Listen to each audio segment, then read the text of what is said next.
প্রিয় দর্শক, এনটিভির বিশেষ অনুষ্ঠান কোভিড-19 করোনায় করণীয় অনুষ্ঠানে আজকের পর্বে আপনাদের স্বাগত জানাচ্ছি আমি আরিফুর রহমান। দর্শক, আজকে আমাদের স্টুডিওতে অতিথি স্বাস্থ্য অধিদপ্তরের অতিরিক্ত মহাপরিচালক অধ্যাপক ডাক্তার আবু ইউসুফ ফকির। এছাড়া আমাদের সাথে যুক্ত হবেন মালয়েশিয়া থেকে এমদাদুল হক, এছাড়া সিঙ্গাপুর থেকে যুক্ত হবেন মোহাম্মদ শাহিদুজ্জামান। দর্শক, অনুষ্ঠানের শুরুতেই আমরা যে বিষয়গুলি নিয়ে বরাবর কথা বলে থাকি যে কোন পথে করোনা সংক্রমণ, ভ্যাকসিন, সমসাময়িক বিষয়গুলো নিয়ে, আজকেও এর ব্যতিক্রম না। আমরা শুরুতেই যে বিষয়গুলো নিয়ে দর্শক কথা বলবো যে ভ্যাকসিন নিয়ে, এরই মধ্যে আমাদের কাছে খবর এসেছে যে চায়নার সিনোভ্যাক ভ্যাকসিন বাংলাদেশের থার্ড ট্রায়ালের একটু খবর আমরা পেয়েছি। অনুষ্ঠানের শুরুতেই আমাদের স্টুডিওতে যে অতিথি আছেন তার সাথেই এই বিষয়গুলো নিয়ে কথা বলবো। আপনার কাছে প্রথমে আসলাম ডাক্তার আবু ইউসুফ ফকির। আপনাকে বলবো যে এই যে সিনোভ্যাক ভ্যাকসিনের বাংলাদেশে যে থার্ড ট্রায়ালের খবর আমরা পেয়েছি, এই প্রক্রিয়াটা আসলে কিভাবে সম্পন্ন হবে? ধন্যবাদ আরিফ ভাই আপনাকে।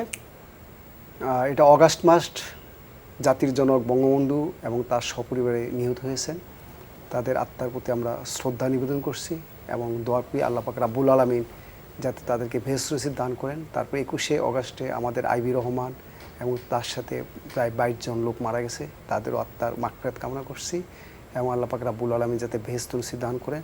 এবং এই করোনার যুদ্ধে আমাদের অনেক ডাক্তার, অনেক মন্ত্রী, বিশেষ করে আমাদের স্বাস্থ্যমন্ত্রী নাসিম ভাই, তারপর আমাদের স্বাস্থ্য সচিব স্যারের ওয়াইফ, তারপরে আমাদের ধর্ম প্রতিমন্ত্রী মারা গেছেন এবং আরও অনেকে মারা গেছেন, আমাদের সিলেটের কামরান ভাই, তাদের আত্মা এবং আমাদের অনেক ডাক্তার, রিনাউন্ড ডাক্তার, আপনাদের সাংবাদিক, অনেক লোকে আসলে ফ্রন্ট ফাইটারে মারা গেছেন, তাদের আত্মার প্রতি আমরা শ্রদ্ধা নিবেদন এবং মাগফিরাত কামনা করছি।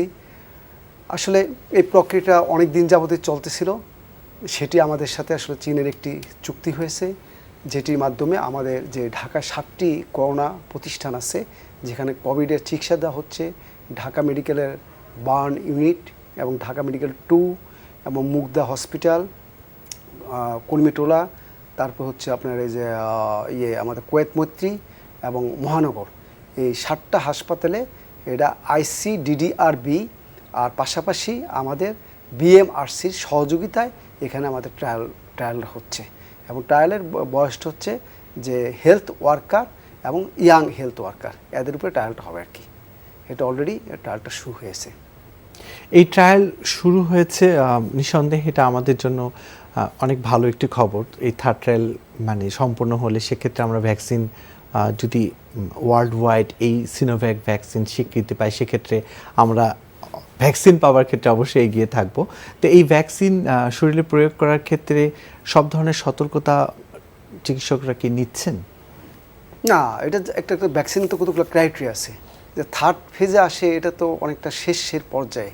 এর আগে ধরেন আপনার ইঁদুর বা বানর এগুলো আপনার ট্রায়াল করার পরে লাস্টের দিকে কিন্তু থার্ড ফেজ আসে, সেখানে আপনার সাইড ইফেক্ট আছে কিনা সেই জিনিসগুলো দেখা হয়। তারপর ইপিকেসি কেমন, এই ভ্যাকসিনটা কতটুকু কাজ করে। যেমন আপনার যে অক্সফোর্ডের যে ভ্যাকসিনটা, সেটা কিন্তু আমি একটু আগে নেটে দেখেছি, তারা বলছে 2টা ডোজ দিলে আপনার 100% ইপিকেসি, এবং সেটা বলছে, এবং সেটাও কিন্তু ওরা কিন্তু ট্রায়াল করতেছে। সেই ট্রায়ালটা ওদের হচ্ছে আমাদের ভারতের পুনেতে সিরাম ইনস্টিটিউট আছে, ওখানে করতেছে, আর পাশাপাশি ওরা করতেছে আপনার ব্রাজিল এবং এই যে দক্ষিণ আফ্রিকা, ওনারা কিন্তু ট্রায়াল করতেছে। হয়তো দেখবেন যে অ্যাট এ টাইমই অনেকগুলো ভ্যাকসিন চলে আসবে অনেক দেশে, এর মধ্যে হয়তো একটা কোম্পানি তো আসলে সাপ্লাই দিয়ে আসলে পারবে না, সেখানে দেখা যায় বিভিন্ন দেশে বিভিন্নভাবে দেওয়া হবে। যে ভারতের যেটা দেওয়া হয়েছে সেটাই আপনার মনে হচ্ছে যে আপনার 4 কোটি বা এরকম একটা অ্যামাউন্ট, বিগ অ্যামাউন্ট, এরকম প্রতিটা দেশেই কিন্তু আপনার বড় অ্যামাউন্টের ভ্যাকসিন দিবে অ্যাট এ টাইম। আপনার কাছে আমরা আবার আসবো। এবার আমরা যাব মালয়েশিয়াতে। এমদাদুল, আপনার কাছে আমার প্রশ্ন থাকবে যে বর্তমানে মালয়েশিয়া করোনা সংক্রমণের অবস্থাটা আমাদের দর্শকদের জন্য যদি কিছু বলতেন। ধন্যবাদ আরিফ, এবং ধন্যবাদ এনটিভি কর্তৃপক্ষকে, এবং বিশেষ করে আপনাকে যে আপনি আজকে আমার এই প্রোগ্রামে আপনি আমাকে সংযুক্ত করেছেন। আসলে আপনারা হয়তো জানেন যে মালয়েশিয়াতে অবস্থাটা কেমন, এটা সবাই ওয়াকিবহাল ইতিমধ্যে। মালয়েশিয়া প্রথম থেকেই আসলে কোভিডের ব্যাপারে অত্যন্ত মানে ঘনিষ্ঠভাবে সবাই কাজ করেছে এবং খুব কঠোর পদক্ষেপ তারা প্রথম থেকেই নিয়েছে, যার ফলে মালয়েশিয়াতে এই কোভিড-19টাকে কন্ট্রোল করা খুবই সহজ হয়েছে এবং এটা সাকসেসফুলি তারা সহজ করতে পেরেছে। যার কারণে আপনি দেখেন আজ পর্যন্ত কিন্তু মালয়েশিয়ার টোটাল ডিটেক্টেড কেস হলো ৯,৩৩৪ আজ পর্যন্ত, এবং এর মাঝখানে ডেথ টোল হলো 126, মাত্র 126 জন, এবং তার মধ্যে বেশিরভাগই সবই 9,000, তার মধ্যে 9,000 প্রায় 50 জনের মতো তারা সুস্থ হয়ে চলে গেছেন। বাকিরাও এখন কেউ কেউ কোয়ারেন্টাইনে আছেন, কেউ কেউ হসপিটালে আছেন, এবং এই মুহূর্তে বলা যায় যে 4 জন তাদের ভেন্টিলেটর সাপোর্ট লাগছে এ পর্যন্ত যারা আছেন। আর সবচেয়ে আশার ব্যাপার দেখেন আপনি, জনাব ইউসুফ ফকির সাহেব বলেছেন, আমাদের অতিরিক্ত মহাপরিচালক, যে বাংলাদেশে একটা বিশাল সংখ্যক ডক্টর এবং স্বাস্থ্যকর্মী তারা আক্রান্ত হয়েছেন এবং তারা এবং কি বলে এটাকে, তারা হয়েছেন, কি বলে, পরলোক গমন করেছেন বা ইন্তেকাল করেছেন এই কোভিড-19 আক্রান্ত হয়ে। কিন্তু মালয়েশিয়াতে আজ পর্যন্ত কোনো ডাক্তার এফেক্টেড হয়নি এবং কোনো স্বাস্থ্যকর্মীও এফেক্টেড হওয়ার কোনো রিপোর্ট আমরা সেভাবে পাইনি যে কোনো স্বাস্থ্যকর্মী এফেক্টেড হয়ে মারা গেছেন। এটা একমাত্র সম্ভব হয়েছে সরকারের ঐকান্তিক প্রচেষ্টা এবং সরকারের মানুষের জনসচেতনতা। মানুষ সরকার যেভাবে বলেছে সেভাবে জনগণ সেটা মেনে চলেছে। যেমন যখন সরকার সবকিছু বন্ধ করে দিয়েছে, মানুষ ঘর থেকে বের হয়নি। তারপরেও তো কিছু থাকে, এটা সব জায়গায় থাকে, কিছু লোক থাকে, আইন ভঙ্গ করার প্রবণতা সবার মাঝেই থাকে, সেরকম কিছু ঘটেছে। কিন্তু এবং সেগুলি আমাদের ফ্রন্টলাইনে যারা আছেন, পুলিশ, সেনাবাহিনী মালয়েশিয়াতে, আমরা দেখেছি যে তারা তাদেরকে ধরেছে এবং ধরে তাদেরকে আপনার অনেককে জেলে নিয়েছে, জেল পর্যন্ত দিয়েছে, এবং অনেককে তারা পেনাল্টি দিয়েছে। এবং এই পেনাল্টি হলো যে কোভিড-19 সংক্রান্ত যে সমস্ত এসওপি মানার কথা, এগুলি যদি কেউ না মানে তাহলে তাদেরকে 1,000 রিঙ্গিত করে জরিমানা তাদেরকে দেওয়া হয়েছে। এবং আপনি শুনে আশ্চর্য হবেন যে মালয়েশিয়াতে একাধিক মন্ত্রী, গত সপ্তাহে একজন মন্ত্রী সে বাইরে গিয়েছিলেন, টার্কিতে গিয়েছিলেন, ফেরার পর তার 14 দিন কোয়ারেন্টাইন থাকার কথা, তার 3টা স্যাম্পল নেগেটিভ হওয়া সত্ত্বেও উনি মনে করেছেন যে আমার যেহেতু 3টা স্যাম্পলই নেগেটিভ, উনি একদিন বের হয়ে গেছেন, উনি কোয়ারেন্টাইন থেকে বের হয়ে গেছেন। যখন এটা জানাজানি হলো যে উনি কোয়ারেন্টাইন থেকে বের হয়ে গেছেন, তখন তাকে পেনালাইজ করা হলো এবং উনি 1,000 রিঙ্গিত জরিমানা দিলেন। এবং সেই সাথে সাথে তিনি এটাও ঘোষণা দিলেন যে উনি মন্ত্রী হিসাবে যে 4 মাসের বেতন পান, সেই 4 মাসের বেতন উনি কোভিড-19 ফান্ডে জমা দিলেন। এটা হলো সচেতনতা। বিভিন্ন ধরনের পদক্ষেপের কথা জেনেছি এরই মধ্যে, যে আসলে এই করোনা নিয়ন্ত্রণে কিভাবে তারা পদক্ষেপ গ্রহণ করেছেন, যার কিছু অংশ আপনি বলেছেন। আমরা আবারও আপনার কাছে আসব। এখন আমরা যাব মোহাম্মদ শাহিদুজ্জামান আপনার কাছে। আপনি ব্যবসায়ী হিসেবে দীর্ঘদিন হলো একটা অবস্থান নিয়ে আছেন। বলবো যে এই করোনা পরিস্থিতিতে আসলে এই ব্যবসার উপরে কেমন প্রভাব পড়েছে? ধন্যবাদ আরিফ, এবং আমার সাথে যারা আছেন সবাইকে ধন্যবাদ। ব্যবসার প্রভাব যদি ওভারঅল ওয়ার্ল্ডেরটা আপনারা জানেন, আর যদি শুধু সিঙ্গাপুরেরটা আমি বলি, এভিয়েশন এবং ট্যুরিজম ইন্ডাস্ট্রি সিঙ্গাপুরের সবচেয়ে, আপনারা জানেন যে আর্নিং এর সবচেয়ে বড় একটা সোর্স। এবং আমি নিজেও ট্যুরিজম এবং এভিয়েশন ইন্ডাস্ট্রির সাথে জড়িত। আমি 25 বছর ধরে এখানে ট্রাভেল এজেন্সি, প্লাস আমি রিজেন্ট এয়ারলাইন্সেস জিএসএ, আমার সার্ভিস অ্যাপার্টমেন্ট আছে, আই গট 38 সার্ভিস অ্যাপার্টমেন্ট। তো শুধু এভিয়েশন ইন্ডাস্ট্রি, ট্যুরিজম ইন্ডাস্ট্রি নয়, এর সাথে আনুষঙ্গিক যে বিষয়গুলি জড়িত, সিঙ্গাপুরে সবসময় অলমোস্ট 2 মিলিয়ন ট্যুরিস্ট এবং ফরেনার এখানে থাকে সবসময়। তো আজকে এই 2 মিলিয়ন লোক কিন্তু সিঙ্গাপুরের ইকোনমিটাকে সচল রাখে। তারা হোটেলে থাকতেছে, তারা শপিং করতেছে, তারা রেস্টুরেন্টে খাচ্ছে, তারা বিভিন্ন অ্যাট্রাকশন গুলিতে যাচ্ছে, ইভেন তারা নাইট লাইফ বলেন, বিভিন্ন জায়গায় তারা যাচ্ছে, তারা ট্যাক্সি রাইড করছে। তো এই যে বিষয়গুলি একটা একটার সাথে জড়িত, তো আমি বলবো যে ট্যুরিস্ট না আসার কারণে কিংবা বিদেশিরা এখানে না আসার কারণে সিঙ্গাপুর গভর্নমেন্ট তথা আমরা যারা আছি সবাই আমরা এফেক্টেড। এবং প্রত্যেকটা ব্যবসা, আপনি ফুড অ্যান্ড বেভারেজ বলেন, ট্যুরিজম বলেন, রিটেল বলেন, আমাদের যারা শিপিং লাইনগুলি, আপনারা ইতিমধ্যে নিউজ পেপারে দেখেছেন যে প্যাসিফিক শিপিং লাইন সিঙ্গাপুরের সবচেয়ে বড় শিপিং লাইন, তাদের অবস্থাও খুব শোচনীয় এখন। তো এই জন্য ব্যবসা বাণিজ্যের উপরে সবচেয়ে বেশি ইম্প্যাক্ট পড়ছে কোভিড-19-এ, এবং যারা ছোট, মাঝারি এবং বড় ব্যবসায়ী প্রত্যেকে যে যার পজিশন থেকে প্রত্যেকে খুব হার্ড টাইম আমরা পাস করছি আর কি। আবারও আপনার কাছে আসবো। আসলে এই অবস্থায় পুরো পৃথিবী যখন মানে একটা অবস্থার মধ্যে পড়ে গেছে, সব সেক্টরে এই করোনার প্রভাব পড়েছে। এখন আমরা আবারও স্টুডিওতে ইউসুফ ফকির আপনার কাছে আসবো, বলবো যে এই যে সংক্রমণ কমে যাওয়ার কথা বলছে, কিন্তু মৃত্যুর সংখ্যা কিন্তু বেড়ে যাচ্ছে। আপনার কাছে এটার ব্যাখ্যা কি? এটির ব্যাখ্যা হচ্ছে যে আমাদের যে পিকটা নিচের দিকে নেমে আসতেছে। কারণ আগে আমাদের প্রথম দিকে যেটা ছিল 22%, 23%, 24%, 21%, এখন কিন্তু আপনার যে 20-এর নিচে নেমে আসছে, 17, 18, 13, 12 এরকম নেমে আসতেছে। এটা হচ্ছে যে রোগের যে সংক্রামক টেন্ডেন্সি সেটা কমে আসতেছে। আর রোগী মৃত্যুর যেটা কারণ, সেটা আমার কাছে মনে হচ্ছে আমাদের ক্যাপাসিটি এখন আছে 25,000 উপরে টেস্ট করার, কিন্তু বাস্তবে আসলে টেস্ট হচ্ছে কম। বাস্তবে টেস্ট হচ্ছে 10,000, 12,000 বা 14,000। মানুষ টেস্ট করতে আসতেছে না, বাট স্যাম্পল দিচ্ছে না। এই জন্য রুগী আসলে, আর বিশেষ করে ঈদের পরবর্তী এবং ঈদ সময়ে যে আমাদের একটা ফ্রি মিক্সিং হয়েছে, সেটা বাসে বলেন, ট্রেনে বলেন, প্রতিটা ক্ষেত্রে, বাজারে বলেন, মাস্ক না পরা, স্বাস্থ্যবিধি না মানা, এতে তো আসলে একজন আরেকজনের সাথে কন্টামিনেটেড হওয়ার চান্সটা খুব বেশি। এবং সেই কন্টামিনেশন থেকেই মোটের উপরে রুগী বেশি। ইনফেকশাস যদিও কমে গেছে, বাট মোটের উপর রুগী বেশি। এখন রুগী যদি বেশি হয়, সেখানে কিন্তু আপনার ক্যাজুয়ালিটি বেশি আসবে আসলে। কারণ যে খারাপ রুগী, সে কিন্তু হাসপাতালে একটা পর্যায়ে বাউন্ড হয়ে ভর্তি হতে, যখন শ্বাসকষ্ট হয়, যখন সে বাসায় থেকে ট্রিটমেন্ট নিতে পারে, সেটা কিন্তু বাধ্য হয়। যার জন্য দেখা যায় এই রুগীগুলো পজিটিভ আসতেছে, এবং এই রুগীগুলো আলটিমেটলি মারাও যাচ্ছে, এবং ভালো সংখ্যায় মারা যাচ্ছে, এবং এটি একটি বড় কারণ। আপনার কাছে আমরা আবারও আসবো। আবার আমরা মালয়েশিয়া, ইমদাদুল হক আপনার কাছে যাব, বলবো যে মালয়েশিয়ার লকডাউন এখন কি অবস্থায়? তো আরিফ, আবারও আপনাকে। লকডাউন মালয়েশিয়াতে আসলে লকডাউন প্রথম থেকে এটাকে লকডাউন না বলে তারা বলে মুভমেন্ট কন্ট্রোল অর্ডার, এমসিও বলছেন। এখন এটা অনেকটা রিল্যাক্সড। ধরেন শপিং মলগুলি খুলে দিয়েছে, স্কুল, আপনার প্রাইমারি স্কুল এবং সেকেন্ডারি স্কুল খুলে দিয়েছে, ইউনিভার্সিটিও ধরেন একটা পর্যায় পর্যন্ত খুলে দিয়েছে। যেমন যে সমস্ত ইউনিভার্সিটিতে যে সমস্ত কোর্সগুলিতে আপনার প্র্যাকটিক্যাল আছে বা ক্লিনিক্যাল আছে, যেমন আমাদের ফ্যাকাল্টি অফ মেডিসিনে আমাদের যেমন প্রি ক্লিনিক্যাল স্টুডেন্ট আছে, ক্লিনিক্যাল স্টুডেন্ট আছে। এখন ক্লিনিক্যাল স্টুডেন্টদের ট্রেনিংটা হসপিটাল বেসড, তাদেরকে হসপিটালে যেতে হয়, রুগী দেখতে হয়।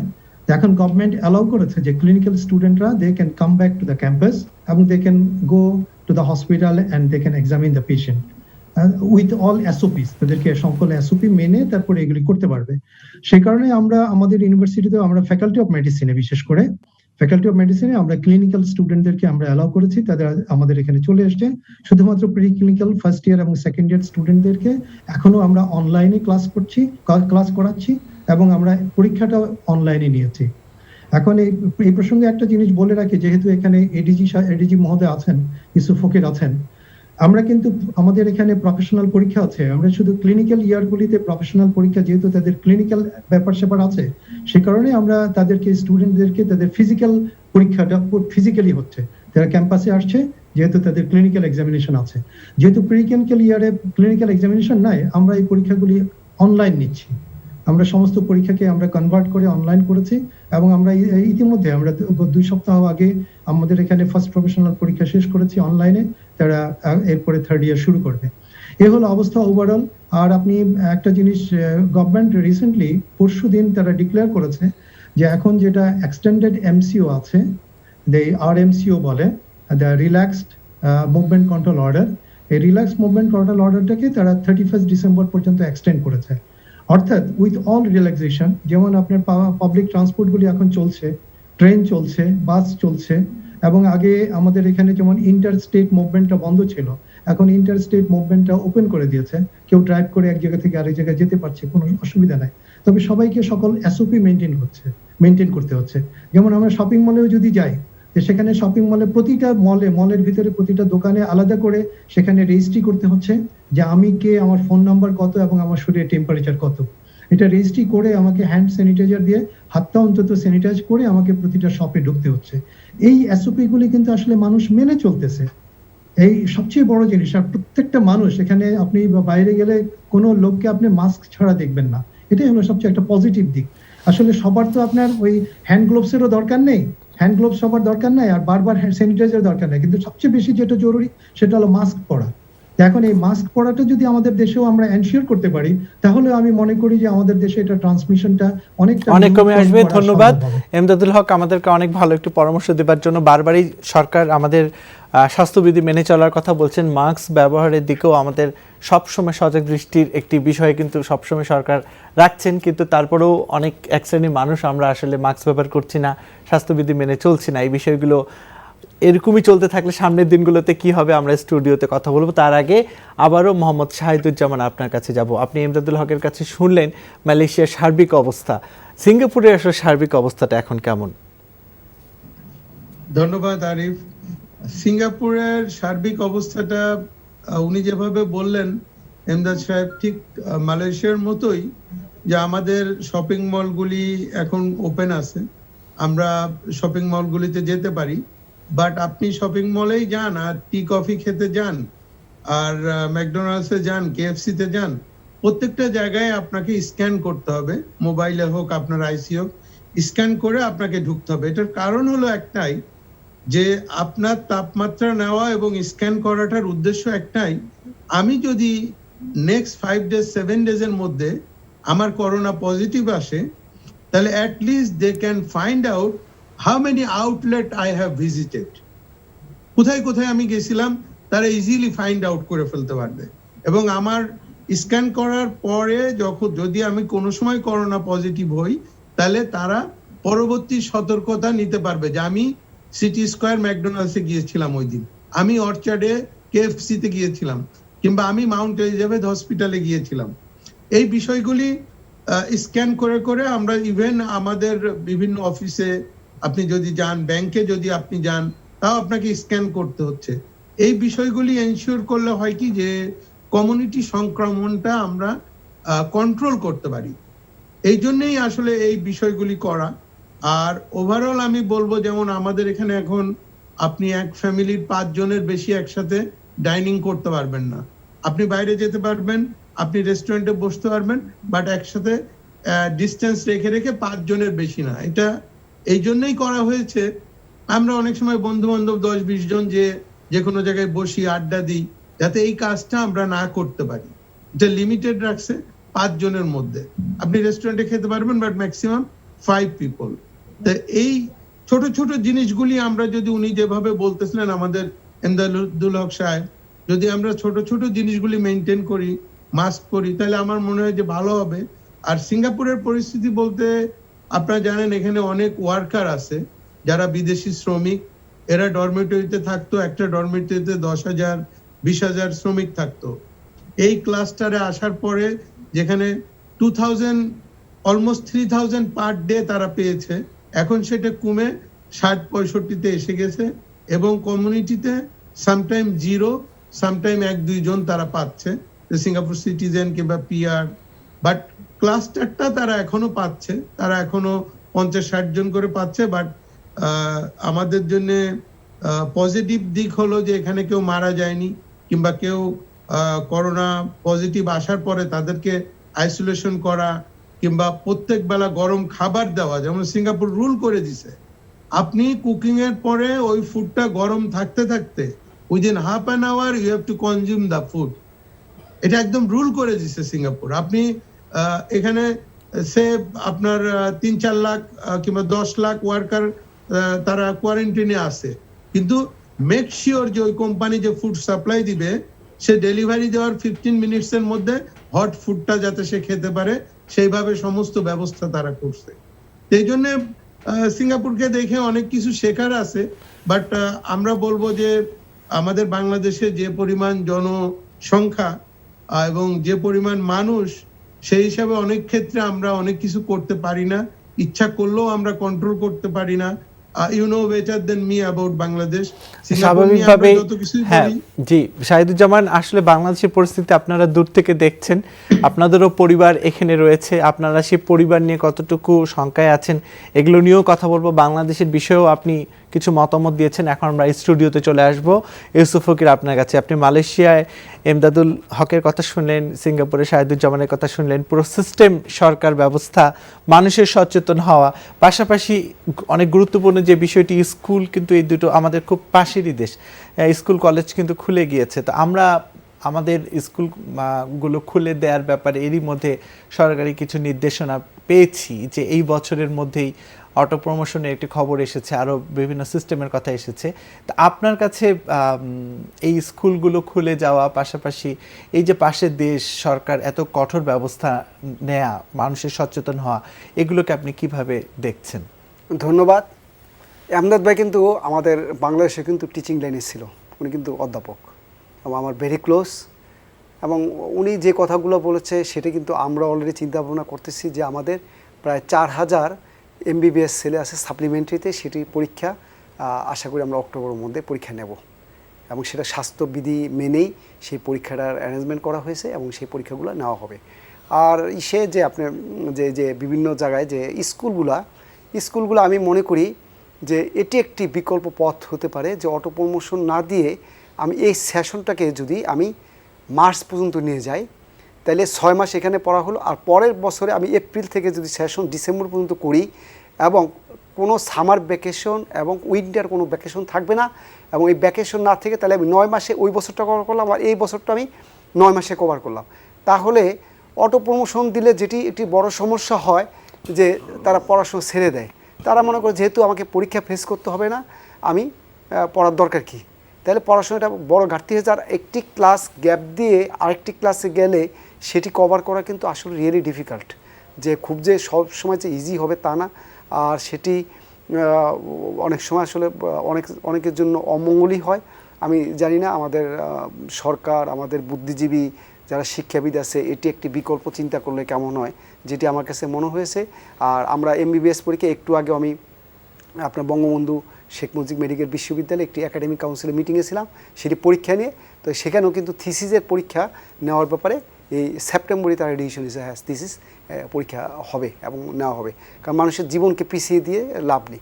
আর সামাজিক দূরত্ব, আর প্রয়োজনে আমরা যে রুগীগুলো দেব সেই রুগীগুলো আমরা টেস্ট করে নেব, RT-PCR টেস্ট করে আমরা, বা অথবা জিন এক্সপার্ট করে যদি আমরা রুগীগুলোকে দিই, সেই ক্ষেত্রে আমার মনে হয় যে ঝুঁকি অনেক অংশেই কমে যাবে।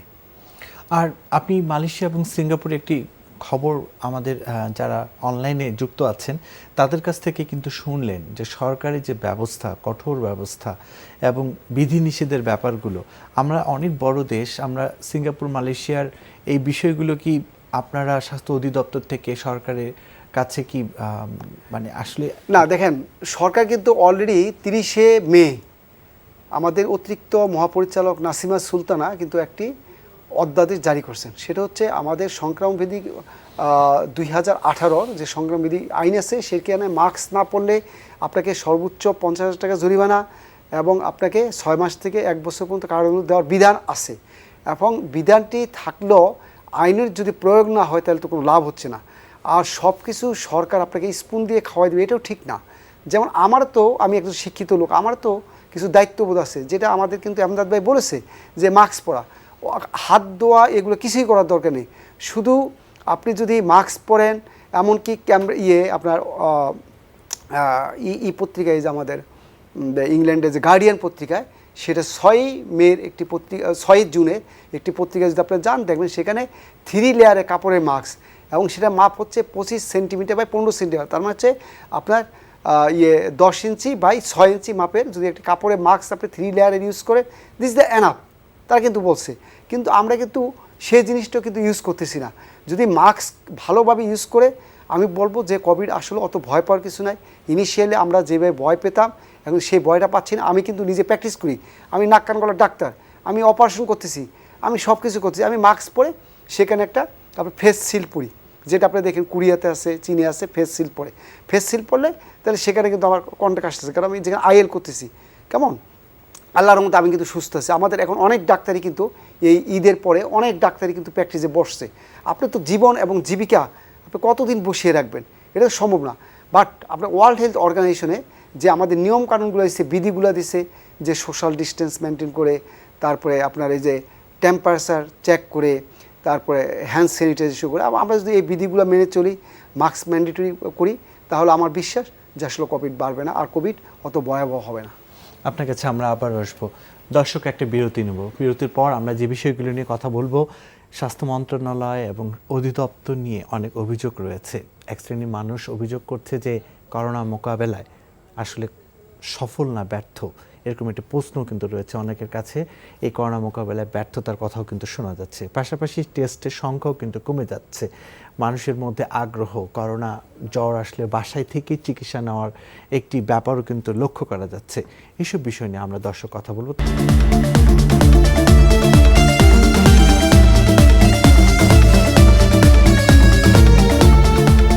এই করোনার এই মহামারীর সময় বাংলাদেশে স্বাস্থ্য অধিদপ্তর এবং মন্ত্রণালয় করোনা মোকাবেলায় বিভিন্ন ধরনের পদক্ষেপের আলোচনা যেমন রয়েছে, সমালোচনা রয়েছে। অনেকেই মনে করছেন করোনা মোকাবেলায় সরকার ব্যর্থ হয়েছে, এরকম একটি খবরও কিন্তু বারবার বিভিন্ন গণমাধ্যমে এসেছে এবং একটি মহলও কিন্তু অভিযোগ করছে।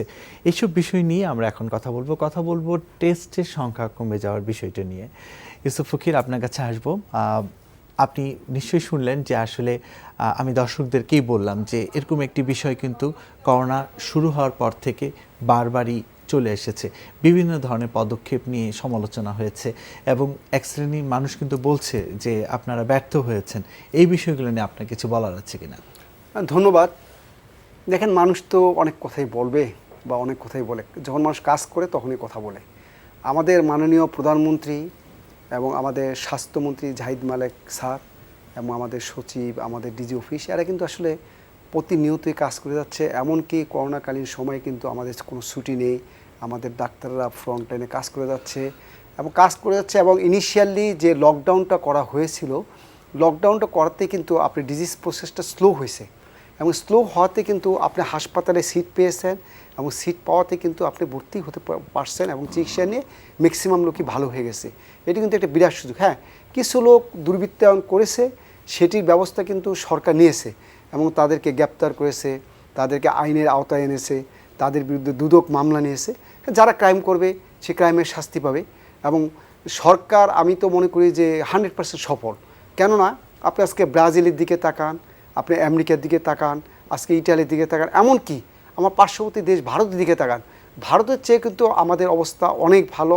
আমাদের ডেথ রেট কম, আমাদের কন্টামিনেশন কম এবং যে টেস্টের ব্যাপারে যেটি বললেন সেটি হচ্ছে যে টেস্ট কিন্তু এখন টেলিমেডিসিনের মাধ্যমে অথবা আমাদের সাধারণ জনগণও কিন্তু এখন চিকিৎসা জানে।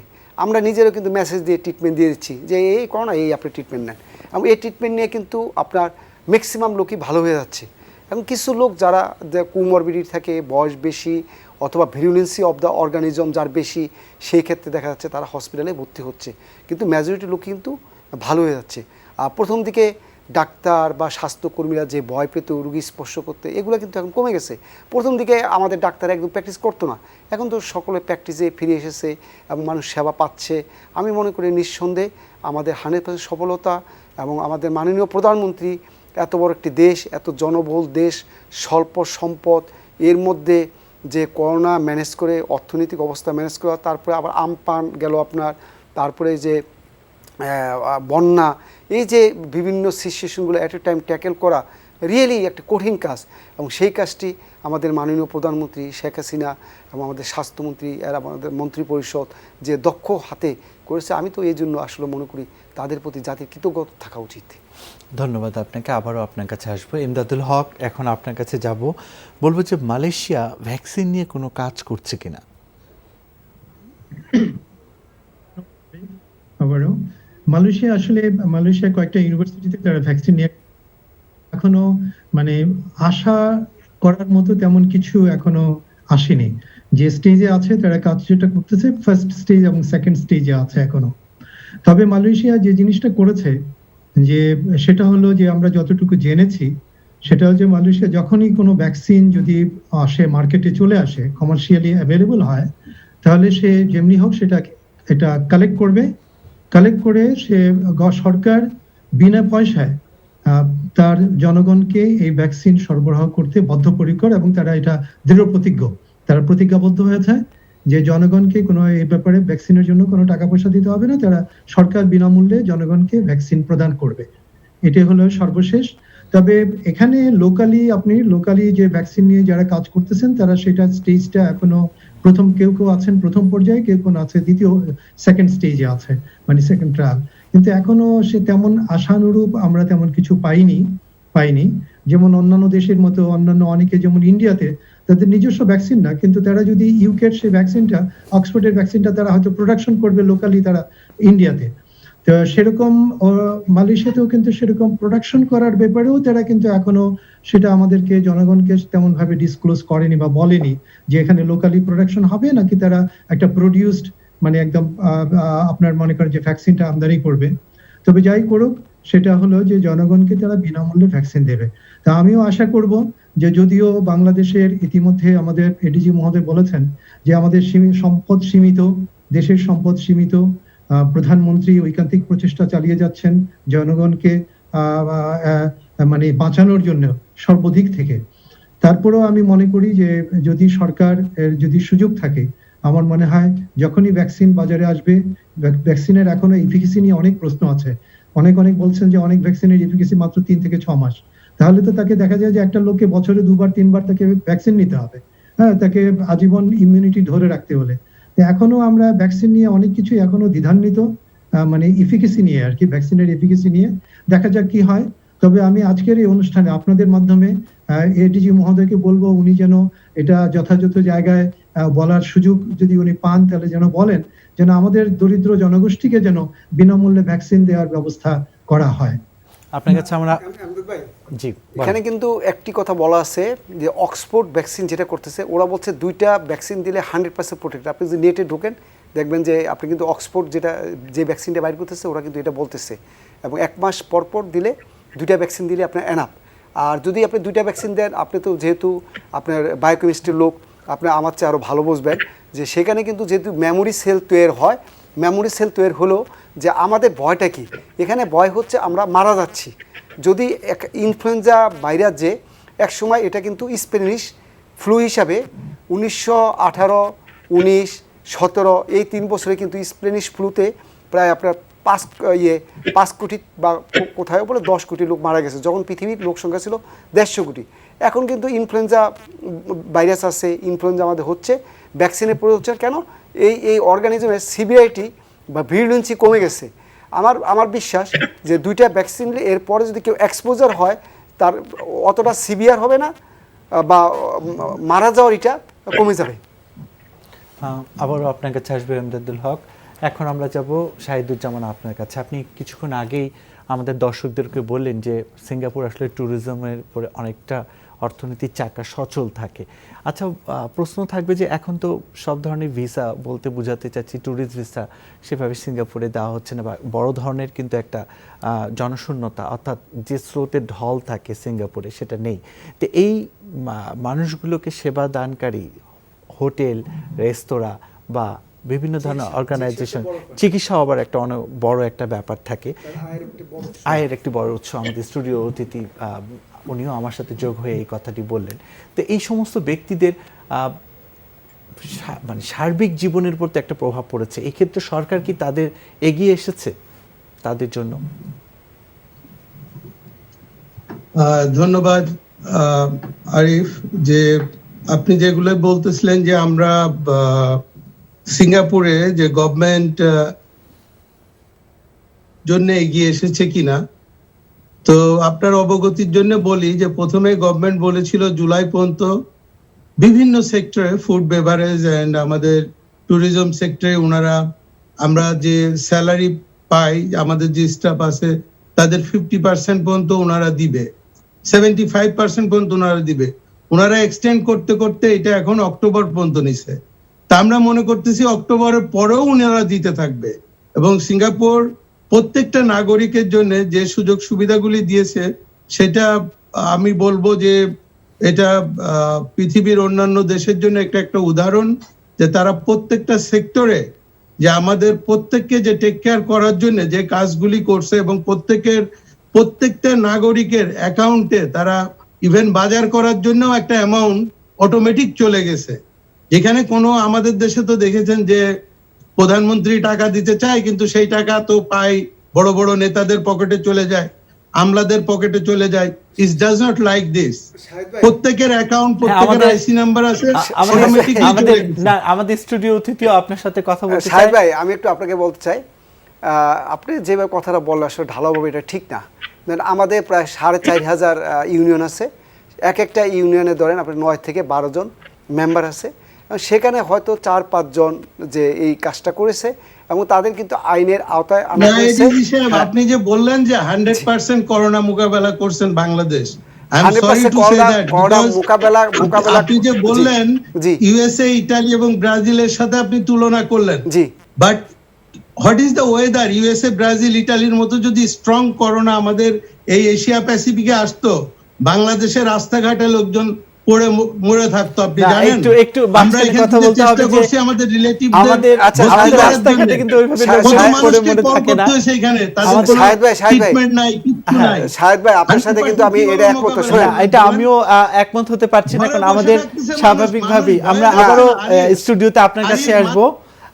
ইয়া ভাই, শাহেদ ভাই, আমি হ্যাঁ। একটু বলি। না, স্বাভাবিকভাবে আমি বলছি, কারণ এই যে সার্বিক অবস্থা, আমাদের কিন্তু যথেষ্ট সরকার সচেতন, এবং আমরা এরই মধ্যে দেখেছি সারা দেশে কোভিড হাসপাতাল যেভাবে সংখ্যা আপনারা বাড়িয়েছেন, পাশাপাশি ঢাকাতেও আপনারা যে পদক্ষেপ গ্রহণ করেছেন, এবং সরকার যেভাবে করে জেলা পর্যায়ে, উপজেলা পর্যায়ে এবং ইউনিয়ন পর্যায়ে পর্যন্ত কার্ড ব্যবস্থা করেছে, রেশনের ব্যবস্থা করেছে, আসলে অবস্থাটা তেমন না শাহিদুজ্জামান যেভাবে বলছেন। আচ্ছা, আপনার কাছে আবারও আচ্ছা, আমি একটু বলি। শাহেদ ভাই, আমার আপন বড় বোন আপনার ফ্লোরিডা থাকে। ওনার কয়েকদিন আগে জ্বর হয়েছে, উনি 5 দিনের দিন টেস্ট করতেছে, 8 দিন পরে সেই টেস্টের রেজাল্ট পেয়েছে। আমার দেশে তো আপনি উইদিন 48 ঘন্টার মধ্যে রেজাল্ট পাচ্ছেন। তা আপনি সব যদি দেশের খালি নেগেটিভ জিনিস দেখেন, এটা তো ঠিক না। আমাদের মাননীয় প্রধানমন্ত্রী কিন্তু আমরা অবশ্যই দেখেন, হ্যাঁ, আচ্ছা, এডিজি ওকে, সাহেব, আমরা তারপরে এখন একটু তার ভিন্ন শুধু তাই না, প্রসঙ্গে আমি এক মিনিট হ্যাঁ, বলি। ভিন্ন প্রসঙ্গে আমাদের আসবো। ডাক্তারদেরকে প্রণোদনা দিয়েছে। এইটাই বললাম আর কেমন? কি, যে বিভিন্ন যে আমি সেক্টরে কিন্তু- তর্কে যাব না, বাট এটা হ্যাঁ, এখন একটু আপনার কাছে একটু ভিন্ন প্রসঙ্গে আসবো। আমাদের আসলে ডাক্তারদের প্রণোদনা থেকে শুরু করে সব ধরনের ব্যবস্থাই ওয়ার্ল্ড আপনি ব্যাংকেও দিছে। হ্যাঁ, ব্যাংকেও দেওয়া আপনার হয়েছে। বেতনের চেয়ে বাইরে তো টাকা দিছে। হ্যাঁ হ্যাঁ, এখন একটু আপনার কাছে আসবো যে এরই মধ্যে আমরা জেনেছি যে অ্যান্টিবডি টেস্টের যে বিষয়টি স্বাস্থ্য অধিদপ্তর জি। থেকে মন্ত্রণালয়ে বলা হয়েছিল, কিন্তু আমরা জেনেছি যে এই অ্যান্টিবডি টেস্ট হচ্ছে না, অ্যান্টিজেন টেস্ট হচ্ছে। জি।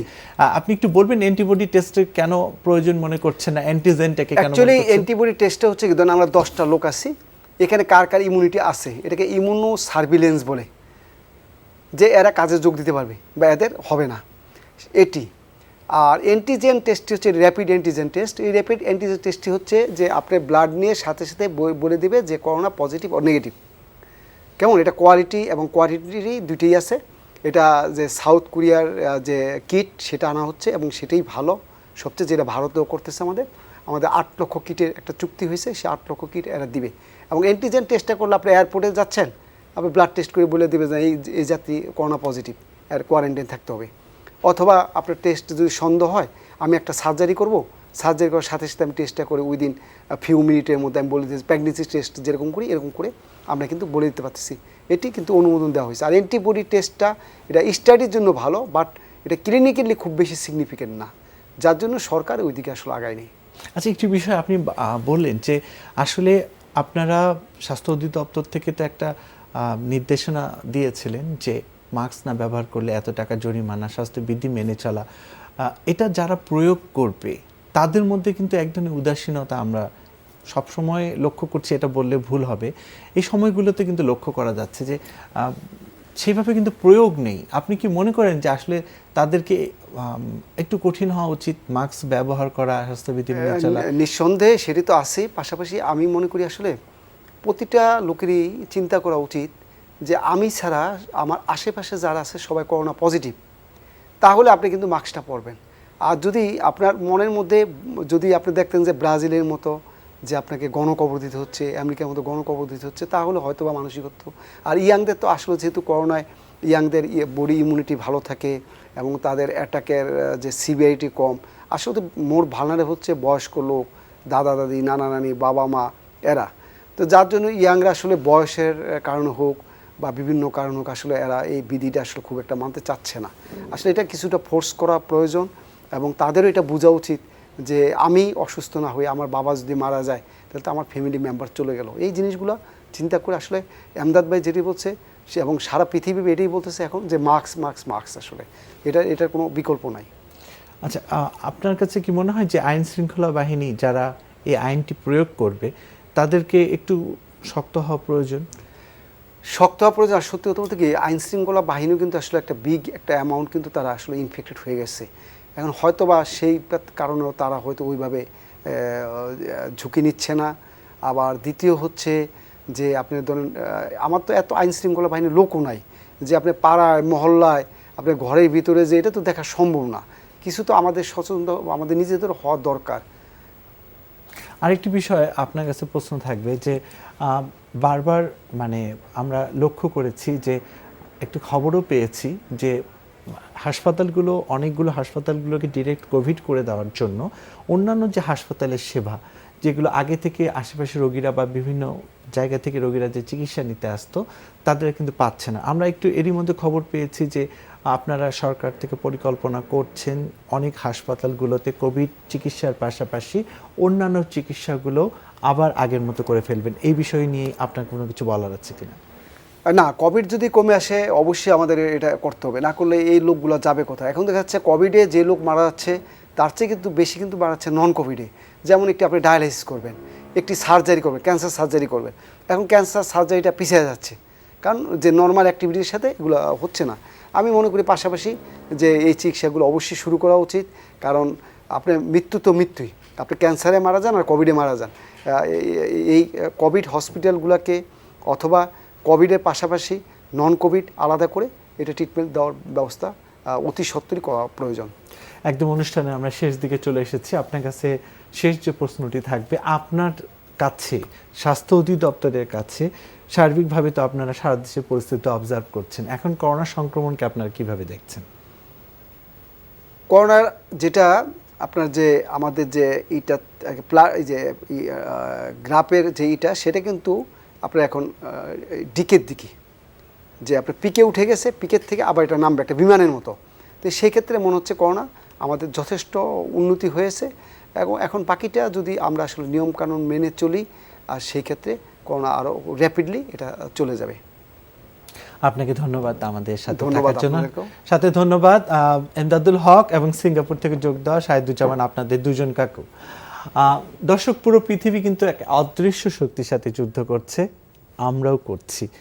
বারবার বরাবরের মতোই একই কথা সবার জন্য থাকবে যে কোনোভাবেই হাত না ধুয়ে চোখ, নাক এবং মুখে স্পর্শ করা যাবে না। কারণ সবসময় মনে রাখবেন করোনা ভাইরাস এই 3টি জায়গা দিয়ে একটি মানুষের শরীরে প্রবেশ করে।